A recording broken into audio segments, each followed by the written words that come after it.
ሰላም ውድ ተመልካቾቻችን፣ የዛሬው ዜና ይዘን የቀረብንላችሁ እኔ ቅድስት አርጃሙና እኔ ቃል ኪዳን አርብቾ ጋር በመሆን ነው። አስደናቂ ዜና! የአይሁዳውያን አለቆች ሞተ ቀረ ብለው ሲያስቡት የነበረው የእኛ የኢየሱስ ሞትን ድል አድርጎ ተነሳ።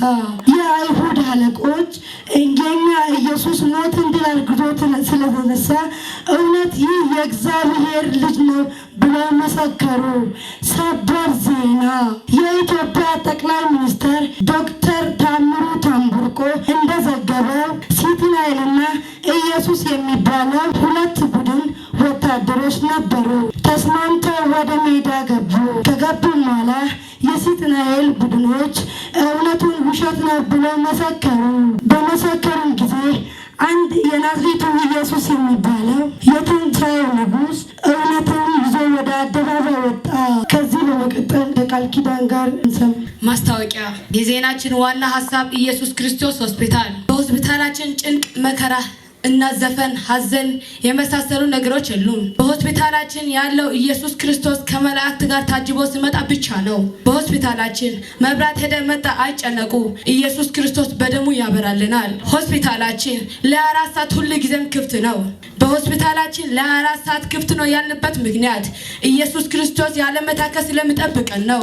ስለዚህ ሰዎች ወደ እግዚአብሔር ወደ ኢየሱስ ክርስቶስ ሆስፒታል ኑ። ይህን ቦታ የምታገኙት ክርስቶስ የእምነታችን ፍጻሜ ዓለም አቀፍ ቤተክርስቲያን ኑ። መዳንን በነፃ እንካፈል። አርስተ ዜና። ክርስቶስ የእምነታችን ፍጻሜ ዓለም አቀፍ ቤተክርስቲያን ኢየሱስ ክርስቶስ ሆስፒታል በምንልበት ቦታ ያለ ምንም ጥርጥር ያለ ምንም እጅ ንክኪ በምንለው ንጉስና ስፔሻል ዶክተር በተባለው በብዙ ሰዎች እንደተመሰከረው ተገናዝቧል። ኢየሱስ ክርስቶስ ከዚህ ምድር ስለይ የሚያጽናናችሁን ቅዱሱን መንፈስ እልክላችኋለሁ ብሎ እንደተናገረው አባታችን በነቢይ እስራኤል ጫኖ ላይ ቅዱሱ መንፈስ እንደተዘራ ተገናዝቧል። ዝርዝር ሀሳባችን ከባልደረባዬ ከቅድስት አርጃሞ።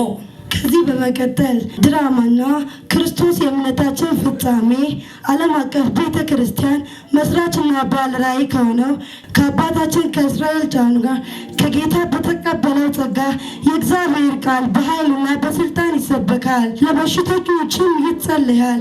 በአጋንንት ስራት ላሉትም መፈታት ይሆናል። እስካሁን ድረስ እያቀረብንላችሁ የቆየኑ እኔ ቅድስት አርጃሙና ቃል ኪዳን አርብቾ ነን። ስላዳመጣችሁ እናመሰግናለን።